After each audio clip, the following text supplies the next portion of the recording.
Hello, David Attenborough. What animal do you think will become extinct next? The palace has just made an announcement that will reshape the monarchy forever. After months of private deliberation, a decision about Prince George's future has been confirmed, one that breaks with centuries of royal tradition.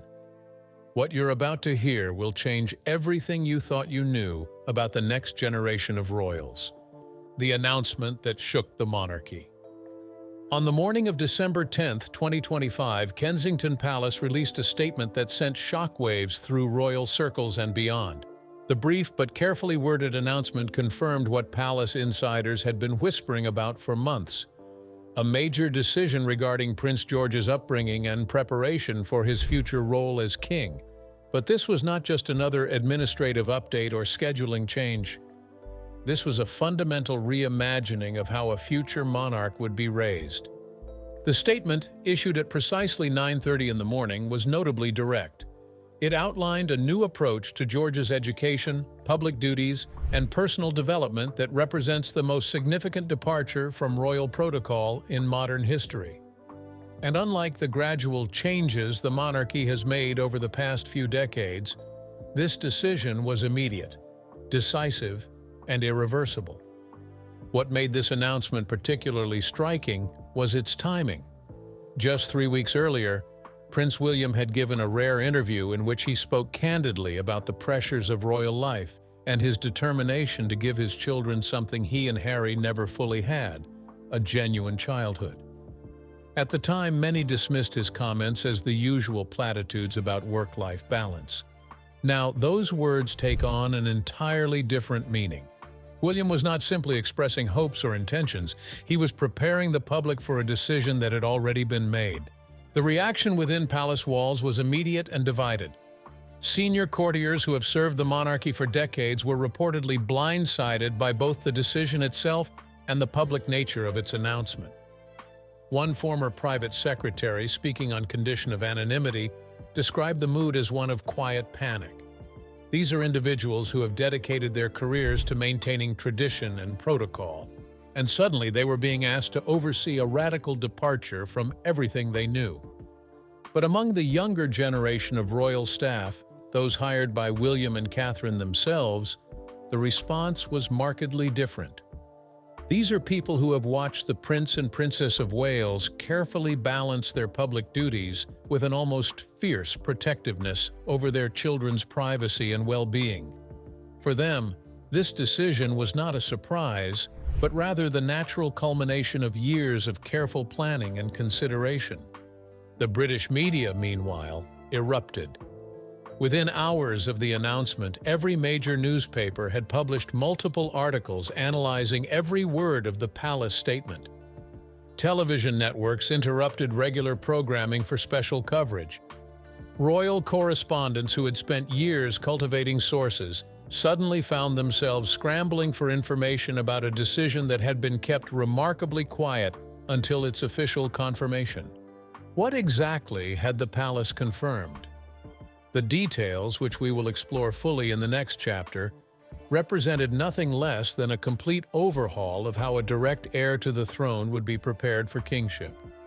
But beyond the specifics, what made this announcement truly revolutionary was what it represented.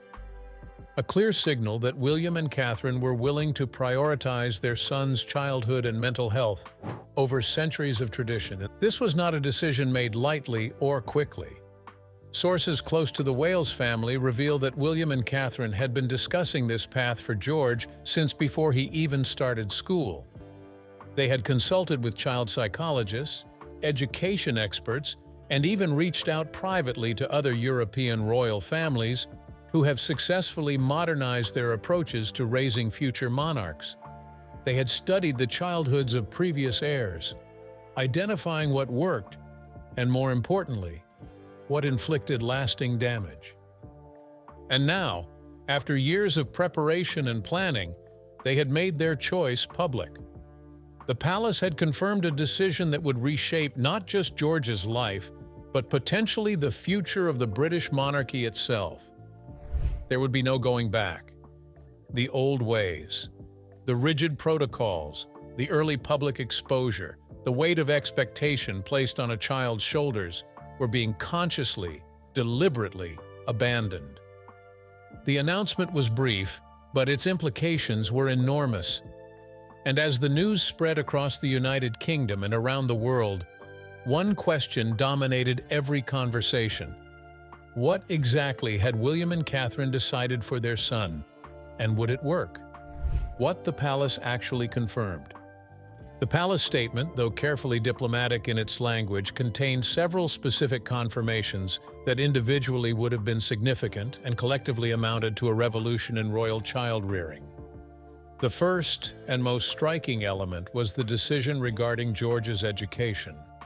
The palace confirmed that Prince George would not be following the traditional path of boarding school that has defined royal education for generations. This alone was extraordinary. Since the early 19th century, male heirs to the throne have been sent to boarding school, removed from their families for months at a time, expected to develop independence and resilience through separation and often harsh discipline. Prince Charles attended Gordonstown in Scotland, an experience he later described as deeply unhappy. Prince William went to Eton, a more positive experience, but still one that involved significant time away from home during crucial developmental years. Prince George, according to the palace confirmation, will remain a day student throughout his education. He will attend school, likely continuing at Lambrook School where he currently studies, but he will return home to his parents every single evening. This decision, the palace stated, was made to ensure that George maintains strong family bonds and receives consistent parental guidance during his formative years. The statement emphasized that this approach would not diminish the quality of his education, but rather enhance it by providing stability and emotional security. The second major confirmation concerned George's public duties. The palace announced that Prince George would not undertake any solo public engagements until he reaches the age of 18. He will appear with his family at major events like Trooping the Colour, Christmas services, and significant national occasions, but he will not be sent out to represent the monarchy independently while still a minor. This represents a dramatic reduction in public exposure compared to previous generations. Prince William attended his first solo engagement at age 15. Prince Charles was conducting official visits even younger. The pressure on these young royals to perform, to represent the crown, to never make mistakes in front of cameras and crowds, it was immense. And according to mental health experts who have studied royal childhoods, often damaging. The palace statement acknowledged this history subtly but clearly. It noted that the decision was made with consideration for George's mental health and well-being, recognizing that childhood and adolescence are crucial periods for personal development that should not be overshadowed by the weight of public duty. The monarchy, it suggested, was strong enough to wait until George was genuinely ready to serve.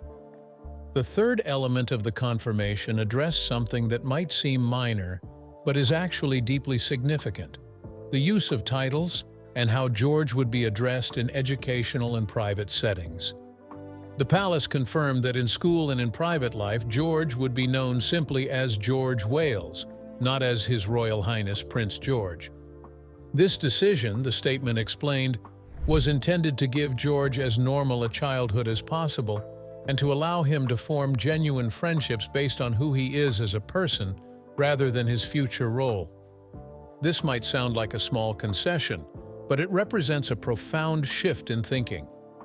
For centuries, royal children have been raised with a clear understanding of their difference, their elevation above others. They have been addressed with honorifics from birth, reminded constantly of their special status.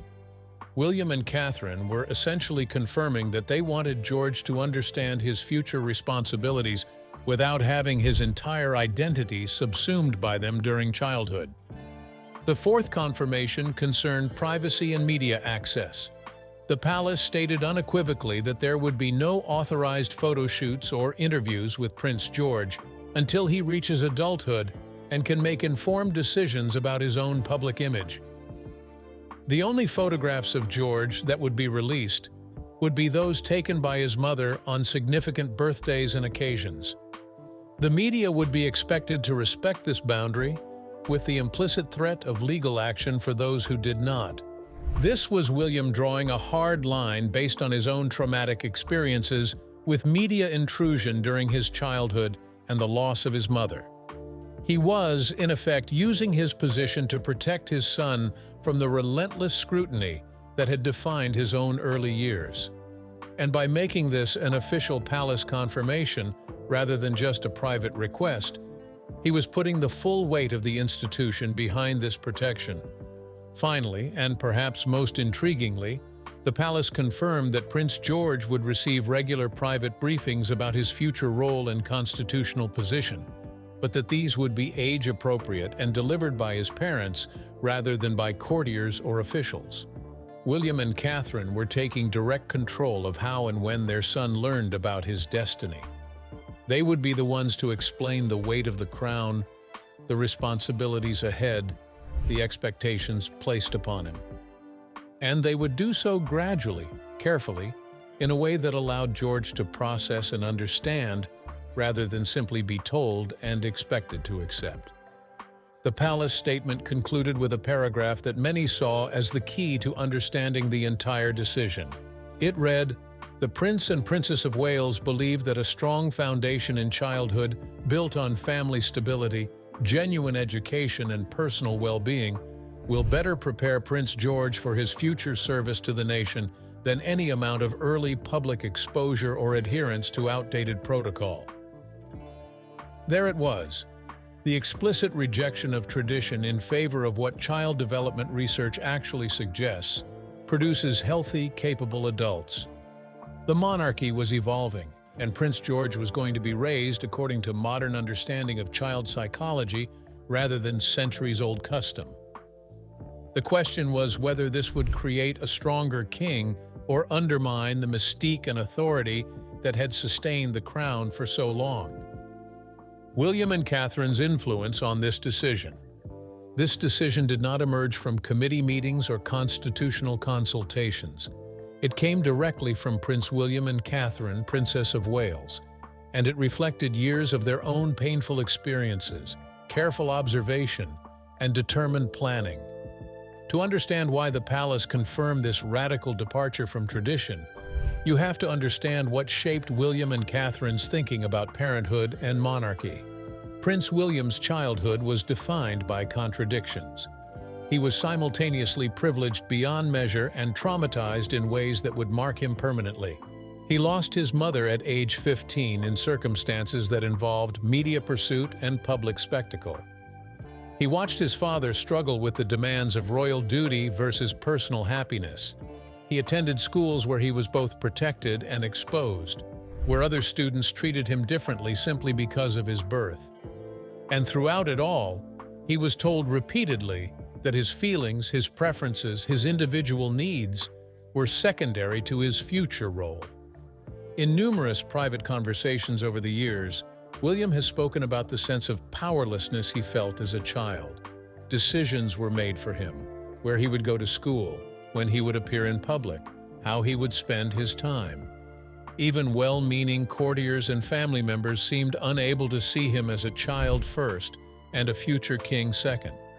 Everything was filtered through the lens of his destiny, and his actual present was often sacrificed for a future that seemed impossibly distant and yet suffocatingly inevitable. Catherine came to the royal family as an outsider, which gave her a perspective that William sometimes lacked. She had grown up in a close, supportive family where children were encouraged to express themselves, make mistakes, and develop at their own pace. Her parents, Carol and Michael Middleton, were successful, but not obsessed with status or tradition. They were focused on their children's happiness and well-being, and Catherine saw when she entered royal life just how different that approach was from how royals were typically raised. During their courtship and early marriage, William and Catherine had extensive conversations about what kind of parents they wanted to be. These were not casual chats, but serious, sometimes difficult discussions about how to balance royal duty with genuine family life. William would tell Catherine stories from his childhood, some funny, many sad, and she would ask him pointed questions. Did that make you happy? Did that help you? Looking back, would you choose that for our children? The birth of Prince George in July 2013 forced these abstract discussions into concrete reality. Suddenly, they had a son who would one day be king, and every decision they made about his upbringing would be scrutinized and potentially challenged by an institution that had very fixed ideas about how royal heirs should be raised. But William and Catherine were determined not to simply defer to tradition. They wanted to be real parents, not just royal parents. In the early years, they made small but significant choices that signaled their intentions. They hired their own staff rather than accepting palace recommendations. They chose their residence, first in Anglesey, then at Kensington Palace, and eventually at Adelaide Cottage, based on what would give their children the most normal life possible, not what would be most convenient for official duties. They limited access to the children, even from well-meaning family members, establishing boundaries that some royals found baffling, but that William and Catherine insisted upon. Catherine, in particular, pushed for evidence-based approaches to parenting. She became involved with early childhood development charities, not just as a patron, but as someone genuinely interested in the research. She spoke with psychologists about childhood trauma, with educators about learning styles, with mental health experts about building resilience. And everything she learned reinforced her instinct that the traditional royal approach, the stiff upper lip, the early separation, the constant public performance, was fundamentally flawed. William, meanwhile, was processing his own trauma through therapy and honest reflection. He spoke publicly about his mental health struggles, about the years he spent refusing to deal with his grief over his mother's death, about the toll that royal duty had taken on his emotional well-being. And as he did this work, he became increasingly convinced that George should not have to endure what he had endured. His son would have therapy available from a young age if needed. His son would be allowed to express emotions. His son would know that being a person was more important than being a prince. The decision to keep George close, to limit his public exposure, to give him a childhood that resembled normal as much as possible. This came from William and Catherine's shared conviction that the monarchy would be stronger, not weaker, with a king who had been raised with love, stability, and genuine support rather than with rigid protocol and premature responsibility. They had studied the European monarchies that had successfully modernized. They had seen that the Dutch, Swedish, and Norwegian royal families had produced well-adjusted heirs by prioritizing childhood well-being over tradition. But they also knew that the British monarchy was different, older, more traditional, more resistant to change. They knew that their choices would be criticized by people who believed that sacrifice and suffering were somehow necessary to forge a proper monarch. They knew that senior royals might push back, that courtiers would warn of dire consequences, that the media would question whether they were being too soft, too modern, too willing to abandon what had worked for centuries. And yet they persisted. Because for William and Catherine, this was not just about Prince George.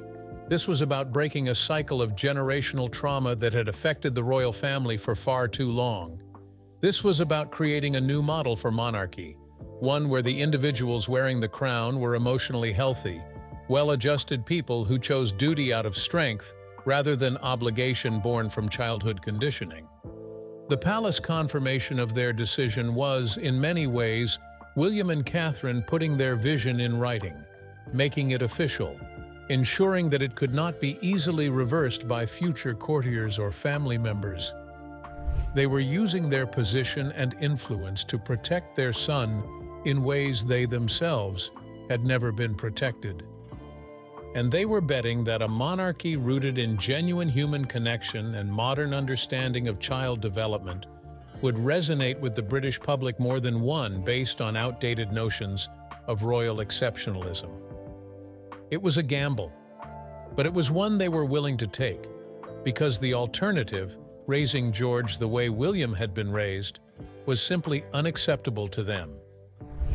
Breaking royal tradition, the historical context, To fully appreciate how revolutionary the palace's confirmation really is, you need to understand what William and Catherine are rejecting. The traditional approach to raising royal heirs is not just a few decades old.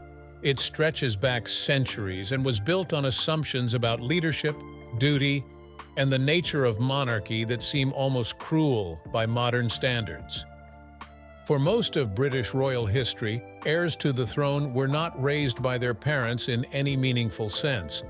They were placed in the care of governesses, tutors, and courtiers from infancy. The logic was straightforward. These children belonged to the nation, not just to their families, and their development needed to be overseen by professionals who understood the unique demands of royal life. Emotional attachment to parents was seen as potentially problematic.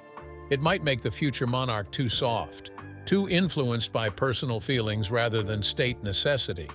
King George III, who reigned in the late 1700s, barely knew his own children. He saw them occasionally, formally, but their upbringing was entirely managed by household staff according to rigid schedules and protocols. Queen Victoria, despite being a mother of 9 children, maintained a similar distance, particularly with her eldest son, the future King Edward VII. She found him disappointing, told him so frequently, and ensured that his education was rigorous to the point of being punished, hoping to correct what she saw as his character flaws. This pattern continued well into the 20th century. King George VI, father of Queen Elizabeth II, was a shy, sensitive child who developed a serious stammer partly due to the harsh treatment he received from his tutors and the pressure placed on him by his father, King George V. The elder George believed that toughness and discipline were essential for royal children, and he showed little warmth or affection toward his sons. The younger George, the future king, was left with emotional scars that affected him throughout his life. Queen Elizabeth herself, despite being by many accounts a devoted mother, still raised her children according to royal protocol that prioritized duty over emotional closeness. Prince Charles famously received little physical affection from his mother, who was often away on royal tours during his childhood. When she returned from months abroad, she would greet him with a handshake rather than an embrace. This was not because she did not love him, but because she had been raised in a system that equated emotional reserve with strength and royal propriety. And then there was the matter of education. For generations, royal boys were sent to boarding schools, often chosen specifically for their harsh conditions. The idea was that deprivation and difficulty would build character. Prince Charles's experience at Gordonstoun was particularly notorious. He was bullied, miserable, and isolated, but when he complained to his parents, he was told to endure. His father, Prince Philip, had attended Gordonstoun and thrived there, and he could not understand why Charles struggled. The possibility that different children might need different environments was not seriously considered. The curriculum for royal heirs was also highly specific. They learned constitutional history, military strategy, languages, and etiquette. But they received little education in subjects that might develop emotional intelligence, creativity, or critical thinking. The goal was to produce someone who could fulfill the ceremonial and constitutional functions of monarchy, not necessarily someone who was happy or fulfilled as a human being. Public duties began young as well. Prince Charles attended his first official public engagement at age 5. Prince William was doing walkabouts and shaking hands with strangers while still in primary school. These children were expected to perform, to represent the crown, to never show frustration or fatigue or any normal childhood emotion in public. The pressure was immense, and for sensitive children like Charles, it was often overwhelming. The underlying philosophy was that royal heirs needed to be different from other children. They needed to understand from the earliest age that they were not normal, that they carried special responsibilities, that their lives would never be entirely their own. Childhood was seen as a time for preparation, not for play or exploration or the kind of carefree development that other children took for granted. But this approach had consequences. Multiple generations of royals emerged from these childhoods with significant emotional difficulties. They struggled in marriages, had complicated relationships with their own children, and often seemed unable to experience genuine happiness or fulfillment. The stiff upper lip and sense of duty kept the institution functioning, but at tremendous personal cost to the individuals involved. By the late 20th century, these costs were becoming impossible to ignore. Princess Diana spoke openly about the coldness of royal life and how it had contributed to her mental health struggles. Prince Harry has been even more explicit, describing in interviews and in his memoir how the lack of emotional support and the pressure to perform damaged him profoundly. And Prince William, though more measured in his public comments, has made it clear through his actions that he believes the old ways were fundamentally flawed. The palace's confirmation about Prince George's upbringing is a direct repudiation of this entire tradition. William and Catherine are saying, in effect, that the historical approach was wrong, that children need love, stability, and genuine parenting more than they need early training in duty and protocol, that a happy, well-adjusted child will become a better monarch than one who has been hardened through deprivation and emotional distance. This is not a minor adjustment or a small modernization. This is a wholesale rejection of centuries of royal child-rearing philosophy, and it is based on something the monarchy has rarely allowed to influence its decisions: contemporary evidence about what children actually need to thrive. William and Catherine are betting that the research is right, that the psychologists and educators know better than centuries of tradition. They are choosing their son's well-being over institutional precedent. The risk, of course, is that they are wrong, that the old methods, however cruel they seem by modern standards, actually did produce monarchs capable of handling the unique pressures of the role, that by giving George a normal childhood, they might be failing to prepare him for an extraordinarily abnormal life. Critics of the decision argue exactly this, that William and Catherine are being naive, that they are putting their own desires ahead of what George will actually need as king. But William and Catherine have clearly concluded that the greater risk is continuing to raise royal heirs the way they have always been raised. They have seen the damage firsthand. They have lived it. And they are determined that their son will not become another casualty of a system that valued the institution over the individual. The palace's confirmation makes that determination official, permanent, and irreversible. The public and media response. The palace announcement landed like a bomb in British media and public discourse. Within hours, every major publication had published opinion pieces, and social media exploded with reactions ranging from enthusiastic support to apocalyptic predictions about the monarchy's future. The national conversation revealed deep divisions about tradition, parenting, and what the royal family should represent in the 21st century.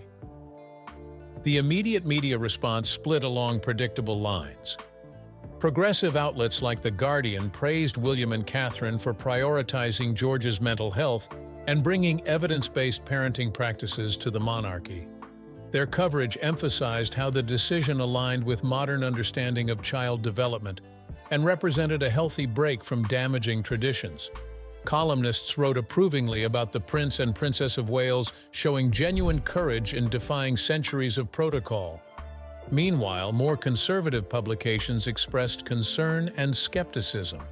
The Telegraph ran several pieces questioning whether George would be adequately prepared for kingship without the traditional rigorous upbringing.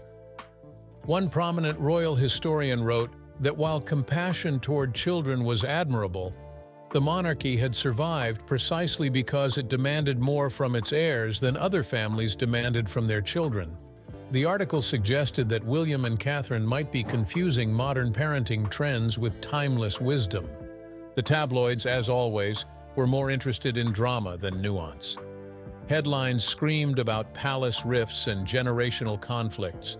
Sources, some real, many imagined, were quoted suggesting that King Charles was unhappy with the decision, or that other senior royals felt blindsided. Some papers ran pieces suggesting that this confirmed Prince William's determination to modernize the monarchy, whether older generations approved or not. The implication was always conflict, always tension, always the suggestion that the royal family was divided. But beyond the media, the public response was more complex and interesting. Polling conducted in the days after the announcement showed that a significant majority of British people, around 68%, supported William and Catherine's decision regarding George's upbringing. The support was even higher among younger respondents, with over 80% of those under 40 approving of the approach. The reasons people gave for their support were revealing. Many cited their own experiences with mental health or their understanding of how important childhood well-being is for long-term flourishing. Parents in particular seemed to identify with William and Catherine's desire to protect their child, even while preparing him for enormous responsibility. There was a sense that the Prince and Princess of Wales were doing what any good parents would do, prioritizing their child's needs over tradition or external expectations. But the 22% who opposed the decision were not just hidebound traditionalists. Some were people who genuinely worried that George was being set up for failure, that he would reach adulthood unprepared for the unique pressures of monarchy because his childhood had been too normal. Others felt that the royal family had a duty to maintain certain standards and traditions, and that William and Catherine were being selfish in imposing their personal preferences on an institution that belonged to the nation. One recurring theme in the critical responses was the idea that suffering and sacrifice were somehow necessary to forge strong leaders. These critics pointed to historical figures who had overcome difficult childhoods to achieve greatness, suggesting that perhaps hardship was not something to be avoided, but rather something that built character.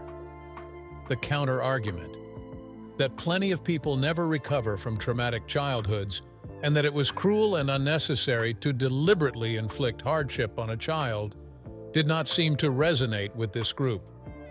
Royal commentators and historians were divided as well.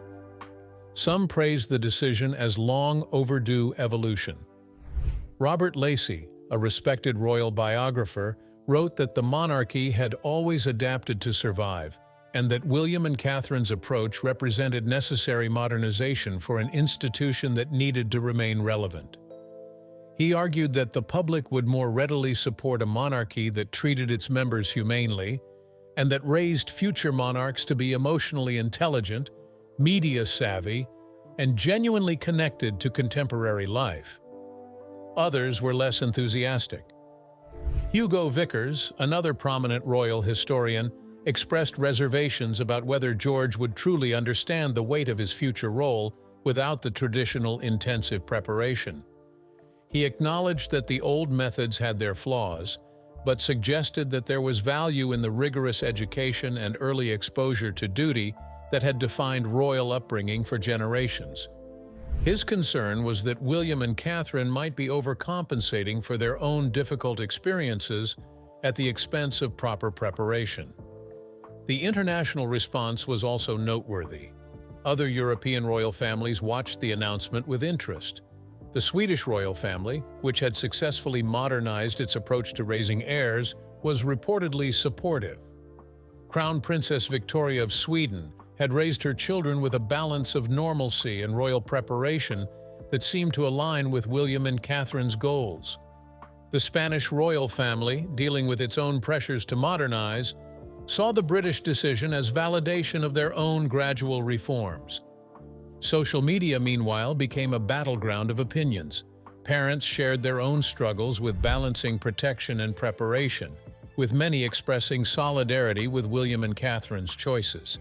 Mental health advocates celebrated what they saw as a major public figure prioritizing emotional well-being.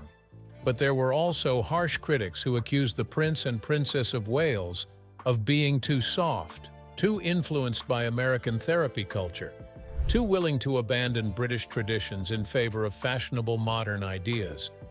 What became clear as the days passed was that this decision touched on fundamental questions that extended far beyond the royal family. It raised issues about parenting philosophy, about how much we should prioritize tradition versus individual well-being, about what makes a good leader, and about whether institutions should change to serve people or whether people should sacrifice for institutions. For William and Catherine, the public response seemed to strengthen their resolve rather than shake it. In a brief follow-up statement issued through Kensington Palace, they thanked people for their support and reiterated that their decision was made after careful consideration and extensive consultation with experts. They emphasized that they were not rejecting duty or tradition, but rather finding a healthier path toward preparing George for his future role. The statement concluded with a line that seemed aimed at the critics. "We believe that a future king who has been raised with love, stability, and genuine support will serve the nation better than one who has been hardened by unnecessary deprivation." It was a clear message that William and Catherine were not backing down, not second-guessing themselves, and not particularly concerned about appeasing those who clung to outdated ideas about royal child rearing. The debate would continue, of course. Every decision William and Catherine made regarding George would be scrutinized through the lens of this announcement. But they had made their choice public, received widespread support, and could now focus on the actual work of raising their son in the way they believed was right. The palace had confirmed the decision. Now came the real test, seeing whether their approach would indeed produce a monarch fit for the future. What this means for George and the monarchy's future. The palace confirmation about Prince George's upbringing is not just a parenting decision. It is a statement about what kind of monarchy Britain will have in the second half of the 21st century. And the implications extend far beyond one child, touching on questions about duty, tradition, mental health, and whether ancient institutions can truly adapt to modern values. For Prince George himself, the immediate impact is clear. He will have a childhood that more closely resembles normal than any direct heir to the British throne has experienced in centuries. He will sleep in his own bed every night, eat breakfast with his parents most mornings, come home from school to a family dinner rather than to tutors and household staff. He will have the security of knowing that his parents are present, available, and prioritizing his well-being above protocol. This stability is exactly what child development research suggests children need most during their formative years. Consistent parental presence, secure attachment, the freedom to make mistakes and express emotions without fear of judgment.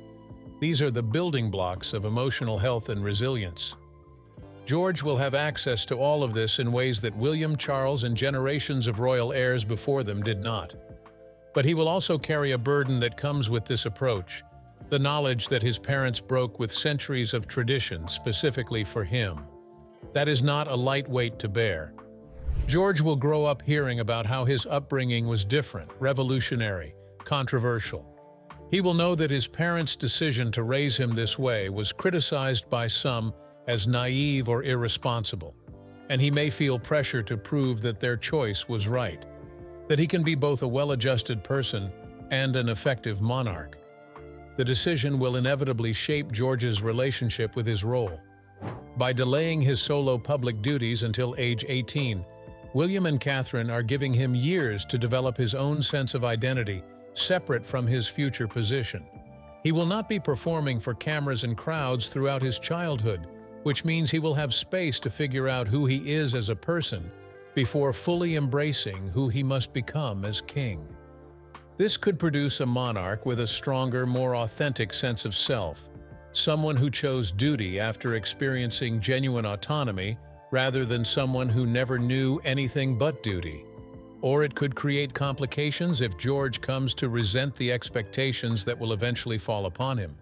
By giving him freedom and normalcy, William and Catherine are taking a calculated risk that George will ultimately embrace his role willingly rather than feeling trapped by it. For George's siblings, Princess Charlotte and Prince Louis, the implications are somewhat different but still significant. They are growing up in the same protective environment, with the same commitment to normal childhood experiences. But unlike George, they do not carry the weight of knowing they will someday be monarch. The palace's approach to George will necessarily influence how Charlotte and Louis are raised as well, potentially creating a generation of royals who have been allowed to develop as individuals first and working royals second. This could reshape the entire dynamic of the working royal family. If Charlotte and Louis grow up with genuine career options, with the ability to pursue their own interests and passions, they might choose to serve the monarchy in innovative ways rather than simply fulfilling traditional royal duties. They might bring outside experience and perspectives that have been largely absent from the institution. Or they might choose to step back from royal life entirely, following a path more like Princess Anne's children, who were raised with royal connections but live largely private lives. For the monarchy as an institution, the long-term implications are profound and unpredictable. If William and Catherine's approach succeeds, if George grows up to be a confident, capable, emotionally healthy adult who embraces his future role, it will validate their decision and potentially transform how future royal heirs are raised. Other branches of the family will likely follow their lead, and the monarchy will evolve toward a more humane, psychologically informed model. But success is not guaranteed. The pressures of monarchy are genuinely unique, and it is possible that George's relatively normal childhood will leave him unprepared for the extraordinary demands he will face. When he eventually assumes public duties and ultimately becomes king, he will deal with constant scrutiny, loss of privacy, and expectations that most people cannot imagine. If his upbringing has not adequately prepared him for these realities, the criticism will be intense and the consequences significant. There is also the question of mystique. Part of the monarchy's appeal and authority has historically come from its difference, its separation from ordinary life. Royal children were raised differently precisely because they were not ordinary and would never lead ordinary lives. By giving George a normal childhood, William and Catherine might be inadvertently undermining the sense of royal exceptionalism that has helped sustain the institution, or they might be doing exactly what the monarchy needs to survive in an era when deference to tradition is declining and when the public increasingly values authenticity over pageantry.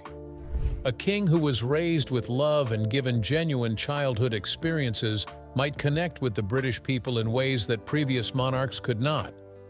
He might be seen as more relatable, more human, more worthy of support precisely because he was not raised to be distant and untouchable. The decision also sets up an interesting dynamic between William's approach to kingship and his father's.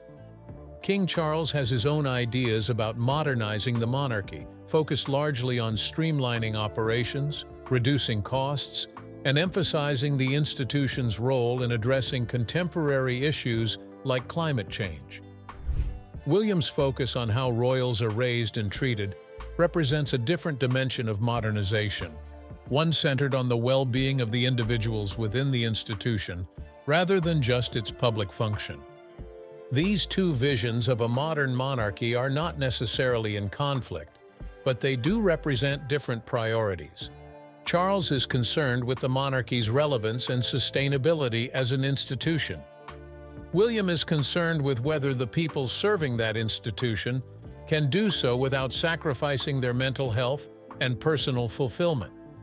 Both are necessary for long-term success, but they may sometimes pull in different directions. What happens over the next 10 to 15 years will be crucial.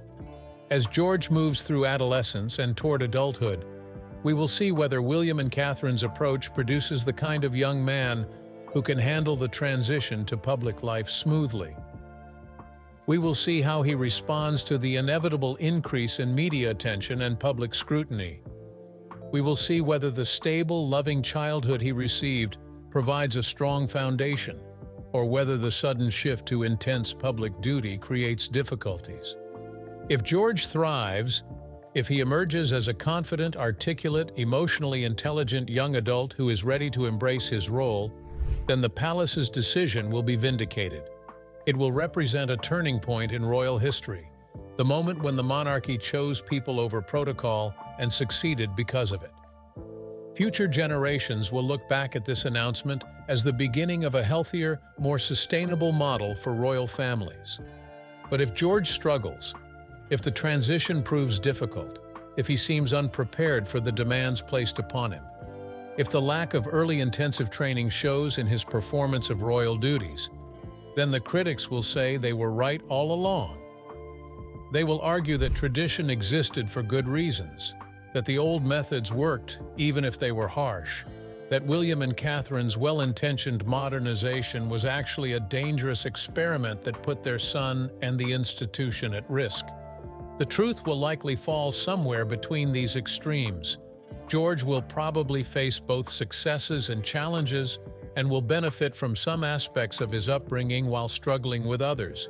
The palace's decision will neither save nor destroy the monarchy, but it will certainly shape it in significant ways. What is certain is that William and Catherine have made a choice that reflects their deepest values and their commitment to doing right by their son. They have looked at history, at research, at their own experiences, and concluded that love and stability matter more than rigid tradition. They have used their position to protect George's childhood in ways they wish they had been protected. And they have done so knowing that they will be judged harshly if their gamble does not pay off. The palace has confirmed the decision. The course is set.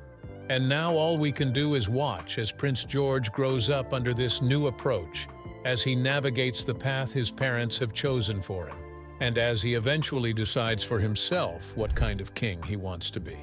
The monarchy's future and the vindication or rejection of this revolutionary decision rests in his hands. And thanks to William and Catherine's choice, those hands will have been shaped by a childhood filled with more love, security, and normalcy than any future British monarch has known in living memory.